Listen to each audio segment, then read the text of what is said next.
Catherine Potier.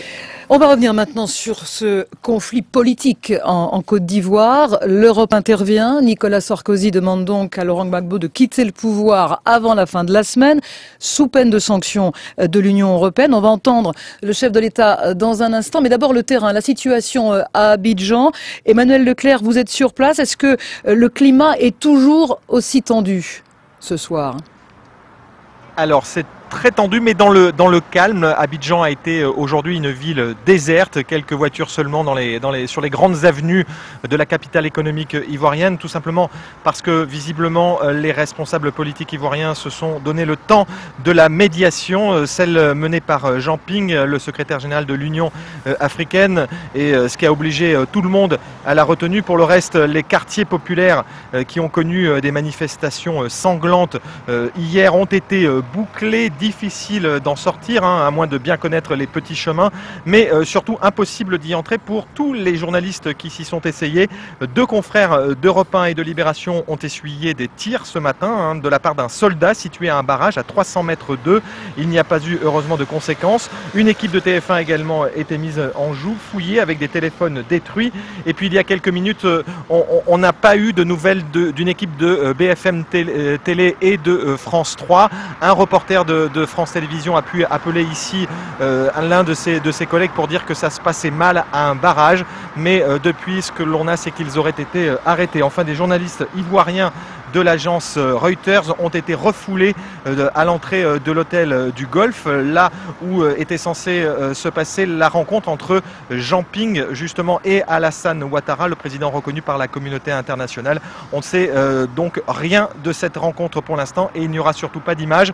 Et ces tensions avec les médias internationaux sont évidemment à mettre en lien avec les pressions internationales et en particulier l'ultimatum lancé par Nicolas Sarkozy. Merci beaucoup Emmanuel Leclerc en direct d'Abidjan. On va entendre justement Nicolas Sarkozy qui a été très ferme aujourd'hui à Bruxelles en demandant à Laurent Gbagbo de quitter son poste avant la fin de la semaine. Laurent Gbagbo et son épouse ont leur destin entre leurs mains. Si avant la fin de la semaine, ils n'ont pas quitté le poste qu'il occupe, Laurent Gbagbo, en violation de la volonté du peuple ivoirien, ils seront nommément sur la liste des sanctions. Monsieur Gbagbo se maintient en pouvoir, ses partisans tirent, il y a eu on ne sait pas le nombre de morts, mais il y a eu des morts dans les rues d'Abidjan hier, c'est un scandale. Quelle est l'image qu'il veut laisser dans l'histoire? Est-ce qu'il veut laisser l'image d'un homme de paix? Il est encore temps, mais le temps presse et il doit partir. Ou est-ce qu'il veut laisser l'image de quelqu'un qui a fait tirer sur des civils parfaitement innocents? Et dans ce cas-là, il y a des juridictions internationales comme la Cour pénale. Il n'y a pas d'autre possibilité pour M. Gbagbo que de quitter à bref délai un pouvoir qui l'usurpe. Nicolas Sarkozy aujourd'hui à Bruxelles. Bonsoir Bernard Houdin. Bonsoir. Vous êtes conseiller spécial de Laurent Gbagbo. Est-il envisageable que Laurent Gbagbo quitte son poste comme lui demande Nicolas Sarkozy? Écoutez, je ne suis pas à la place du président, mais il suffit de connaître la vie politique du président Gbagbo depuis 30 ans. C'est un monsieur qui s'est formé dans l'action politique pour défendre la démocratie dans un pays où il n'y avait que le parti unique. C'est un monsieur qui s'est battu pour que l'alternance se fasse de façon démocratique à travers des élections. Il avait, au-delà de la crise qu'on a connue depuis 2002, parce qu'il faut se rappeler que toute cette crise vient d'un coup d'État manqué, transformé en rébellion, dont on retrouve les principaux protagonistes aujourd'hui dans ce qu'on pourrait appeler la République du Golfe. Il faut bien se rappeler tout ça. Et je pense que le président Gbagbo, en tant que grand démocrate, ne va pas quitter le pouvoir après une élection qui est manifestement en grande partie truquée dans le Nord. Il y a des éléments qui sont incontestables à ce niveau-là.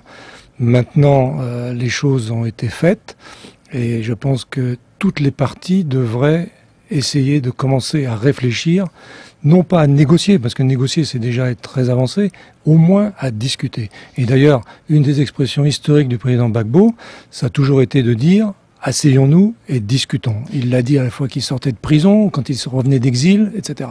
Mais ça veut dire qu'on est entré dans une épreuve de force entre Laurent Gbagbo et la communauté internationale, en tout cas l'Union européenne. Bon, des fois, vous savez, il y a on dit des choses et puis ensuite on discute. Et effectivement, plus on avance dans un sens ou dans l'autre, dans chacune des parties, plus on rend le chemin long et difficile pour revenir. Mais c'est quoi la solution aujourd'hui ? il y a deux solutions.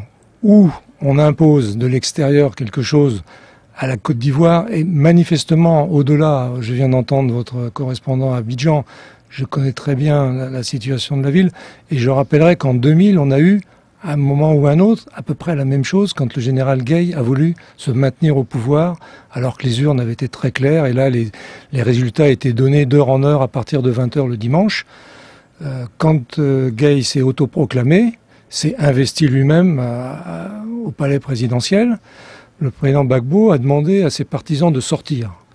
J'étais présent à Abidjan, il y a eu 2 millions de personnes dans les rues en quelques minutes. L'armée favorable à Gueye a tiré, il y a eu 150 morts ce jour-là, mais le soir même, Gueye était parti. Donc c'est quoi la solution? Là, vous disiez, il y en a deux. Il n'y a pas de solution militaire, parce que sinon on a un chaos qui va déborder dans la sous-région. On n'a qu'une solution qui soit à partir d'une discussion.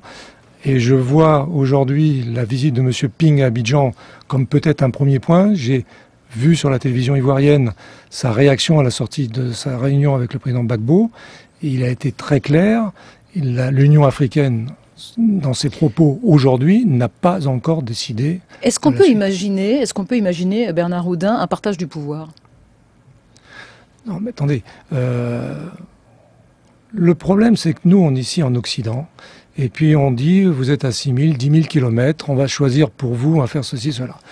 Je suis d'autant mieux placé pour le dire que manifestement, je ne suis pas un Ivoirien multiséculaire.